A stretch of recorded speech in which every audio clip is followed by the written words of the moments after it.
Fala pessoal, shalom ao coração de todos, sejam muito bem-vindos ao nosso devocional. Abre a sua Bíblia comigo em Números capítulo 13 e Números capítulo 14. E hoje nós vamos fazer um pouquinho diferente. De vez em quando a gente faz isso aqui, porque a leitura de hoje seria muito extensa, tanto que eu estou citando 2 capítulos, tá? Então, para a gente não precisar ler 2 capítulos, eu estou te dando a referência onde você pode encontrar detalhadamente essa história. Eu vou resumi-la para vocês e comentar aquilo que o Senhor quer comunicar aos nossos corações. Então vem com a gente. Antes de entrar nessa história, eu quero convidar desde já você que está aqui pela primeira vez a se inscrever no nosso canal e estar conosco de segunda a sexta, 7h30 da manhã, onde sempre começamos o dia mergulhando na palavra de Deus. Vamos lá, gente? Números capítulo 13 e 14. Acontece o seguinte cenário, o seguinte contexto. O povo de Deus está no deserto, ainda liderado por Moisés, e eles estão ali próximos a entrar na Terra Prometida. Então o que é que Moisés faz? Moisés elege ali um grupo de espiões ou espias, isso é a mesma coisa, você vai encontrar na Bíblia um nome ou outro. Ele escolhe ali um número, um de cada tribo, um número de espiões, para poder enviar, a fim de fazer uma avaliação, uma análise de campo da Terra Prometida. Então, aqueles espiões ficam responsáveis por averiguar a geografia do lugar, a construção de cidades daquele lugar, o tipo de povo que habitava naquele lugar, o tipo de fruto que era possível plantar e colher naquele lugar. Eles fazem toda uma avaliação de campo a fim de trazer para Moisés esse relatório. Então, o que aí acontece? Moisés manda um de cada tribo, são 12 espiões, e eles voltam com um relatório para Moisés. Agora eu quero que você dobre a sua atenção aqui na seguinte questão. Desses relatórios que voltaram, todos, sem exceção, foram unânimes em concordar que a terra era muito boa. Tanto que eles usam a expressão assim, essa terra é uma terra que mana leite e mel. Algumas pessoas acham que esse termo é literal, mas na verdade é um termo poético para dizer que é uma terra muito fértil, né? Uma terra que você poderia plantar vários tipos de fruto, é uma terra onde você poderia cultivar diversos tipos, ter o seu gado, desenvolver ali o seu sem número de animais naquele lugar, porque era uma terra muito produtiva, muito boa. Como prova disso, inclusive, eles trazem, olha que curiosidade, eles trazem um cacho de uva gigantesco, daquele lugar. Deixa eu pegar só esse versículo para a gente ler aqui na Bíblia, porque vocês vão se assustar com esse tamanho de cacho de uva. Está lá em Números capítulo 13, deixa eu ver aqui, versículo 23, se não me engano, deixa eu achar aqui rapidinho. Números capítulo 13, aqui ó. Quando chegaram ao vale de Escol, cortaram um ramo do qual pendia um único cacho de uvas. 2 deles carregaram o cacho pendurado numa vara. Colheram também romãs e figos e por aí vai. O tamanho do cacho de uva que eles carregaram era tão grande que 2 homens tiveram que carregar um cacho de uva. Gente, que tamanho de cacho de uva era esse? Eu fico pensando aqui, vamos pensar no peso desse cacho de uvas. Para você que vai pegar, você compra aquele galão de água de 20 litros, né? Normalmente uma pessoa só consegue carregar aquilo. É pesado, mas dá para carregar tranquilamente. Uma pessoa, um adulto saudável, consegue carregar tranquilamente. Imagina o tamanho de um cacho de uva que carece de 2 homens carregando. Então, era um negócio assim completamente diferenciado. Era uma terra realmente muito próspera.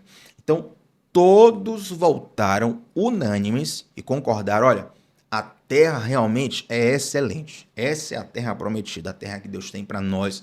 Uma terra maravilhosa, é o paraíso. Porém, houve uma divisão entre os espiões. 10 deles foram pessimistas acerca da possibilidade do povo de Israel conquistar aquele território. Aquele território estava habitado.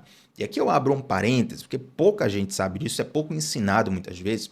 E algumas pessoas acham que, assim, poxa, Tiago, como é que Deus prometeu uma terra que pertencia a outros povos? Será que isso não é injusto? Mas, na verdade, quando você vai na própria Bíblia, também na história, na arqueologia, quando você vai aprofundar, aquele território inicialmente pertencia a Abraão e seus descendentes. Abraão era um homem muito rico. Abraão conquistou literalmente comprando vários territórios ali.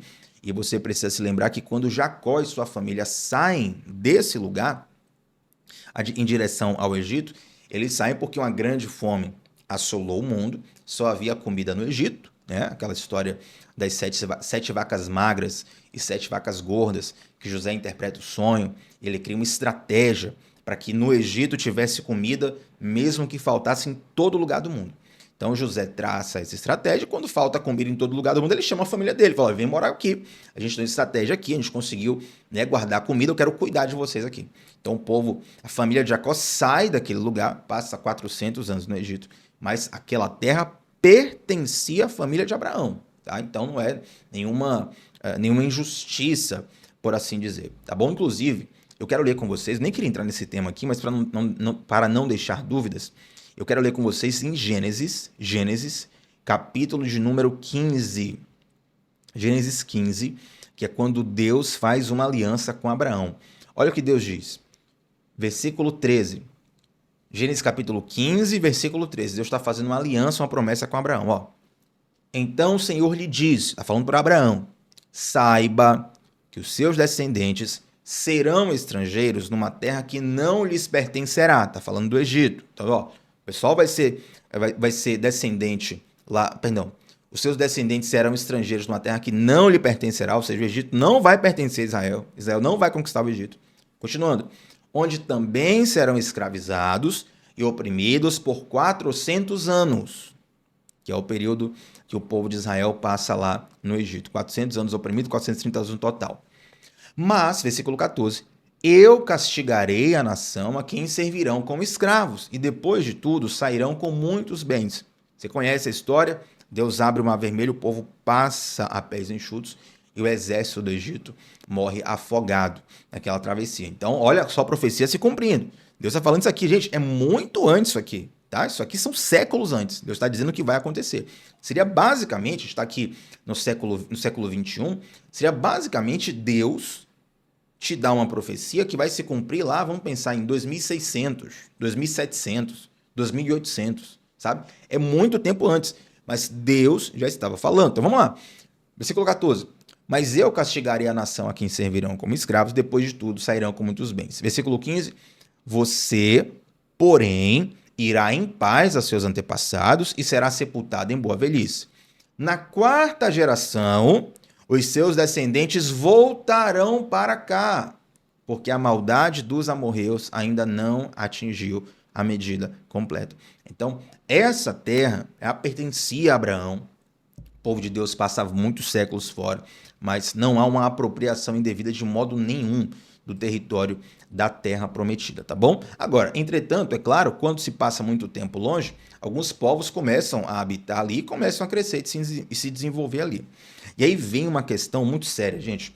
Que tipo de povo era esse que habitava na terra prometida nesse momento? Eram chamados cananeus. Quando se fala de cananeus, cananeus, na verdade, é um nome, digamos assim, mais generalista, né? Perdão. Para falar de povos que habitavam a região de Canaã. Já ouviram aqueles corinhos de fogo, né? Caminhando eu vou para Canaã. Ou até as pessoas falam assim, olha, eu vou para Canaã no sentido de dizer, eu vou para o céu, eu vou para a terra prometida celestial. Então, Canaã é essa região e cananeus são os povos que habitavam Canaã. Devocional aqui também é muito conhecimento, graças a Deus. Não vou nunca subestimar a sua inteligência, você cresce aqui junto com a gente.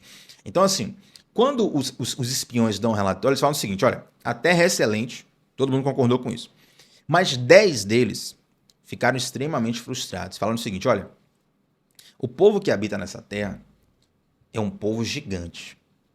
E, infelizmente, essa terra não tem como a gente conquistar. Esse texto, gente, está aqui em Números 13, versículo 27 e 28. Olha o que diz. E deram o seguinte relatório a Moisés. Entramos na terra a qual você nos enviou, onde manam leite e mel. Olha aí o que eu falei. Aqui estão alguns frutos dela. Ele apresentaram lá o cacho de uva, as romãs, os frutos. Aí vamos lá, versículo 28. Mas o povo que lá vive é poderoso. E as cidades são fortificadas e muito grandes. Também vimos descendentes de Enaque. Quem são esses descendentes? São os gigantes, pessoas realmente com porte físico que hoje seria sobre-humana, que é um outro tema, mas note que até esse momento existiam também gigantes naquela época. Os gigantes existiram ali, gente, até mais ou menos aquele tempo do Golias, por exemplo, dos irmãos de Golias, sabe? Com o passar do tempo eles foram deixando de existir, mas aqui seria um outro tema de devocional. Mas note que o relatório ele vem pessimista porque diz o seguinte, olha, o povo que está lá é um povo grande, é um povo forte, é um povo preparado para a guerra, a cidade de difícil acesso e tem inclusive alguns super-humanos. Tem descendentes de Enaquins. Tem pessoas lá que, olha, não tem como a gente entrar nessa terra. Não tem como a gente vencer esses inimigos. E, de fato, humanamente falando, o exército de Israel, gente, era... Na verdade, o povo de Israel não era um povo preparado para guerra bélica, para combate bélico, entende? Sempre foi um povo que teve muita bravura, muita força de vontade, sempre confiou em Deus e Deus deu vitória. Mas, humanamente falando, o exército de Israel sempre foi menor ou mais fraco que os seus inimigos, na grande maioria do tempo. A grande maioria do tempo. Então, os relatórios aqui ficaram pessimistas. E esse pessimismo, ele contaminou o povo. Ele frustrou o povo, a ponto de muitas pessoas começarem a murmurar contra Deus, murmurar contra Moisés, ao ponto de muitas dessas pessoas, inclusive, ficarem de fora da terra prometida, porque Deus ficou triste com eles. E Deus derramou esse juízo sobre eles. Agora, vamos lá. 10 trouxeram um relatório negativo, mas 2 deles trouxeram um relatório positivo, Josué e Calebe. Olha só o que diz o versículo 30. Vamos ler o 29 também, né? A gente leu o 27, 28, vamos ler o 29 também. Os amalequitas vivem no Neguebe, os hititas, os jebuseus, os amorreus vivem na região montanhosa, os cananeus vivem perto do mar e junto ao Jordão. Então, uma série de povos que estavam ali. Aí, versículo 30, vem Calebe, que foi um dos espias. Calebe fala o seguinte, versículo 30. Então Calebe fez o povo calar-se perante Moisés e disse, subamos e tomemos posse da terra, é certo que venceremos. Note que tem uma série de analistas, de espiões, sem número de pessoas, dizendo, olha, é difícil, porque não sei o quê, porque pererê parará, porque os inimigos são fortes, que não sei o quê, que tem gigante, que tem isso, tem aquilo, tem cidade fortificada, e tem não sei o quê, e vai todo mundo frustrando, broxando, enfraquecendo, diminuindo, ficando triste, murmurando, se esquecendo da promessa, e se esquecendo do Deus que fez a promessa. Aí Calebe toma a palavra, Calebe não tenta argumentar dizendo assim, não, é mentira deles, não tem gigante coisa nenhuma, não, é mentira deles, o povo lá... Não. Todos os espiões viram a mesma coisa. Eles estão relatando a mesma coisa. Agora eu te pergunto, já que os espiões viram a mesma coisa, por que 10 estão sendo pessimistas e 2 estão sendo otimistas, por assim dizer? A diferença se dá porque Calebe, e essa é a grande lição do devocional de hoje, Calebe, ele olha para os desafios com a lente da promessa. Calebe olha para os desafios com a lente da promessa. E observe como essa história que aconteceu há milênios atrás, só que é muito tempo antes de Cristo, tá? Muito tempo antes de Cristo. Calebe nos dá uma lição que serve para exatamente hoje, exatamente agora. Nós precisamos olhar os desafios da nossa vida com os olhos da promessa. Muitas vezes a gente se frustra porque a gente olha para o nosso problema e vê realmente o problema é gigante. Rapaz, isso aí vai enfrentar, vai ser uma dificuldade que dificilmente eu vou vencer. E, de fato, na força do nosso próprio braço, a gente não vai vencer mesmo, não. Na força do nosso próprio braço é difícil de vencer os desafios da vida. Mas a gente precisa se lembrar do Deus que está conosco em todo o tempo. Olha o argumento de Calebe.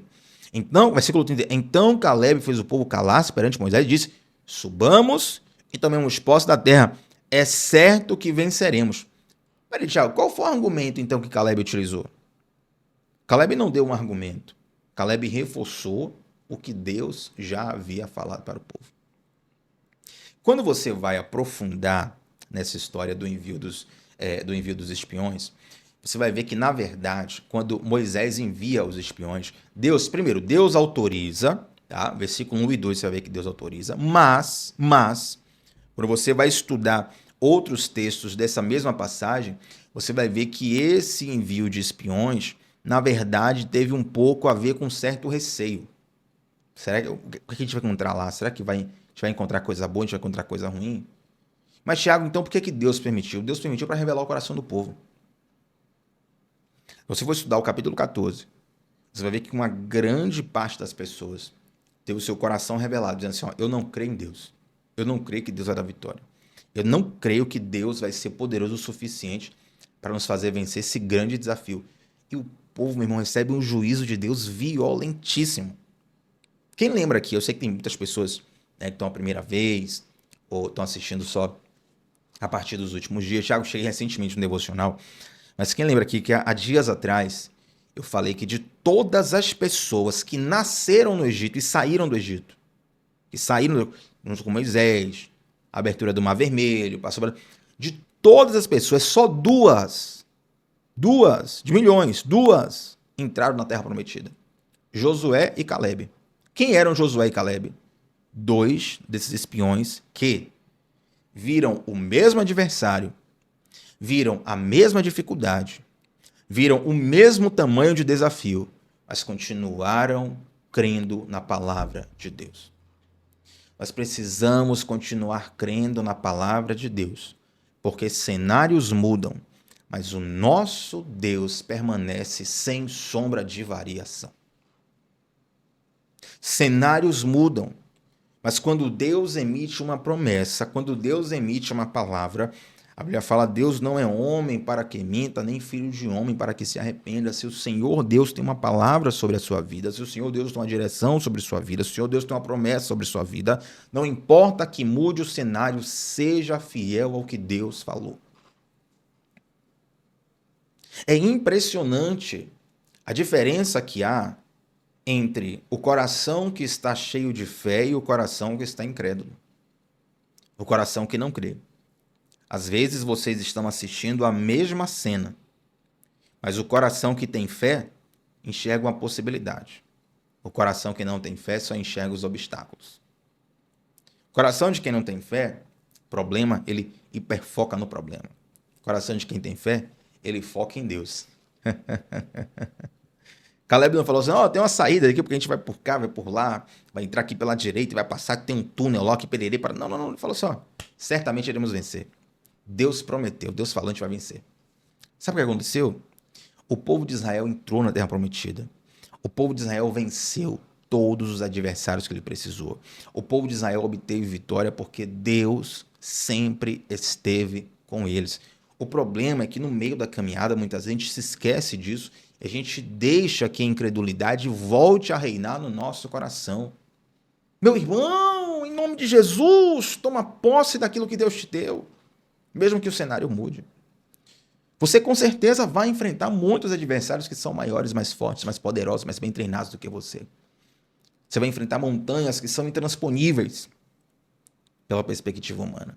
Você vai enfrentar desafios que você vai pensar assim, rapaz, esse aqui, eu não sei o que eu vou fazer diante disso não.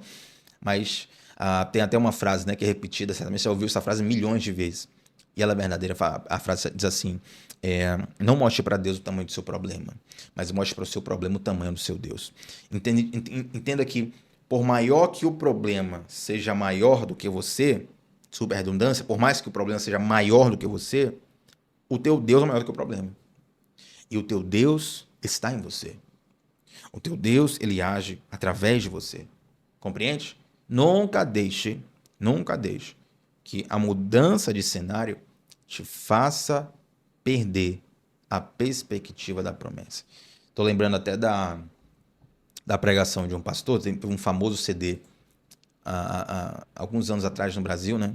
Já tem até um certo tempo, que foi o Deus de Promessas. CD Deus de Promessas, da banda Toque no Altar. E aí no final desse CD, um CD que varreu o Brasil, assim, foi uma bênção para muitas pessoas, para mim também. E no final tinha uma pregação, e a pregação era praticamente baseado nessa história aqui de Josué e Calebe. E aí o pastor pregava assim, dizendo assim, eu não perdi a visão da promessa, eu não perdi a visão da promessa. E de fato a gente não pode perder a visão da promessa. Quando os nossos olhos estão fixos em Jesus, autor e consumador da nossa fé. O problema pode até nos assustar, pode até nos chocar. Pode até pensar assim, nossa, eu não sabia que ia ser tão difícil assim. Mas o nosso Deus nos dá convicção de avançar. Porque pare para pensar, se você chegou até aqui hoje, você acha que foi pelas suas forças que você chegou? Você acha que foi pelas suas forças que você está de pé? Não, Tiago, porque eu fui, eu venci, eu fiz, eu aconteci. Não.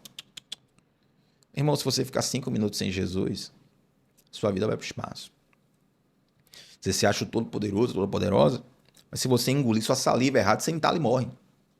Teve um dia que eu estava bebendo água, engoli a água errada, com a saliva errada. Que Meu Deus, eu vou morrer. Sabe? Negócio assim. Você pode sair de casa, acontecer uma besteira com você, você fez tudo certo. Já que eu tô aqui andando certinho aqui na rua, no passeio, obedecendo as leis. Mas tem um maluco lá que botou tudo no juízo, tomou um monte de coisa e vai e acaba com sua vida. Injustiças, coisas que, sabe? A gente pensa que tem o controle das coisas, a gente pensa que não, vai ser na força do meu braço que eu vou fazer, que vai acontecer. Não, faça a sua parte, sim. Mas confie que a sua vitória, ela vem de Deus. Confie que você é muito pequeno diante dos problemas, mas o nosso Deus, ele é maior que qualquer obstáculo. E quando o cenário nos intimidar, nós precisamos lembrar de um Deus que está à nossa frente para lutar por nós, para nos guardar e para nos dar vitória. Amém? Você recebe essa palavra? Quero orar com você para fechar esse devocional. E antes de orar, quero te pedir, deixa um like nesse vídeo e se inscreve aqui no canal. Se você está aqui a primeira vez, se inscreve no canal. Estamos juntos de segunda a sexta, 7h30 da manhã. E eu quero te convidar a fazer parte do nosso grupo exclusivo no WhatsApp, que é um grupo fechado, sem conversa paralela. Não vai te incomodar, não vai encher seu celular de notificação. É um grupo feito para você receber 10 minutinhos antes do devocional o link da transmissão. Isso te ajuda muito a ser constante. E durante o dia você recebe também as anotações do devocional. Tá bom, gente? Vamos orar? Santo Deus, muito obrigado, Pai, por essa palavra que nos encoraja. Muito obrigado pelo teu coração amoroso que pega a nossa alma, muitas vezes recheada de medo, dominada pela insegurança, muitas vezes mergulhada na incredulidade. E, meu Deus, nos faz crer de volta em Ti. Muito obrigado porque essas palavras, elas enchem o nosso coração de fé, de coragem, para lutar contra os desafios da vida. Desafios esses e problemas esses que muitas vezes são maiores do que nós, são mais fortes do que nós, tentam nos intimidar. Mas nesse momento, Pai, nós pregamos para o nosso coração. Queremos olhar para Ti, queremos olhar para as Suas promessas, queremos olhar para o que o Senhor falou. E se o Senhor falou, certamente venceremos. Meu Deus, nós confessamos aqui que confiamos completamente, unicamente em Ti, Pai. Depositamos todas as nossas esperanças em Ti. E te clamamos para que o Senhor manifeste a Sua glória em nós e através de nós. Em nome de Jesus. Amém. Gente, antes de sair desse devocional, deixa aqui um comentário, um feedback sobre como Deus falou no teu coração. Qual foi a parte que mais mexeu contigo aqui nesse devocional, tá bom? Tamo junto sempre, segunda a sexta, 7h30 da manhã, começando o dia mergulhando na palavra de Deus. Shalom no coração, até a próxima, gente. Tchau, tchau.